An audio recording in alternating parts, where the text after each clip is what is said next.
This is Crystal Phend with MedPage Today, here in San Francisco at the InterScience Conference on Antimicrobial Agents and Chemotherapy, where researchers have reported that when it comes to Clostridium difficile transmission, the patient's room may be just as hazardous as the patients themselves. Dr. Dubert Guerrero of the Case Western Reserve University and colleagues reported these findings at a press conference here. So we performed a prospective study to compare the frequency and amount of C. difficile spores acquired in gloved hands after contact with commonly touched environmental surfaces, which has been stated the bed rail, the bedside table, telephone, and the call button. So these are frequently touched areas of the patients.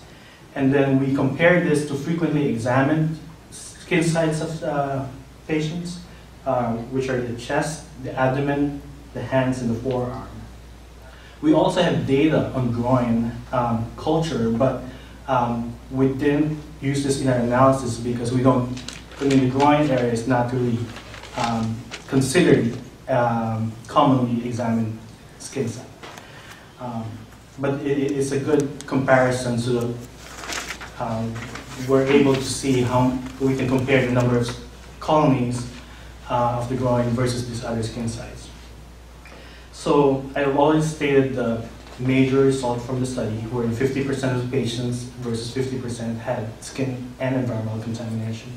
And then we'll look at the number of spores acquired in the gloved hands, and we found out that there was no significant difference after touching the skin versus the environmental side.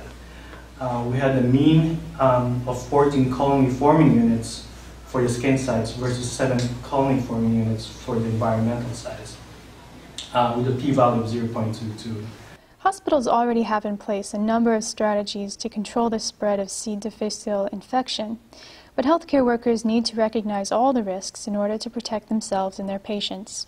So this reinforces the importance of the current infection control practices, including glove use, hand washing, and also as what Dr. Donsky mentioned, future directions would be studies on decreasing the burden of skin and also environmental contamination or colonization, which may be bathing studies, or which may be looking for novel sporicidal agents, or just changing our infection control practices.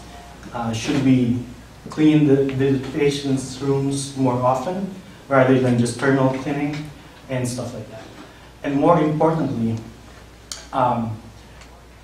this should raise the awareness of healthcare workers that they should follow the infection control measures, especially wearing gloves and hand hygiene, even if they don't touch the patients, even if they just casually touch the bed rail, or if they put the IV in the IV bag in the patient.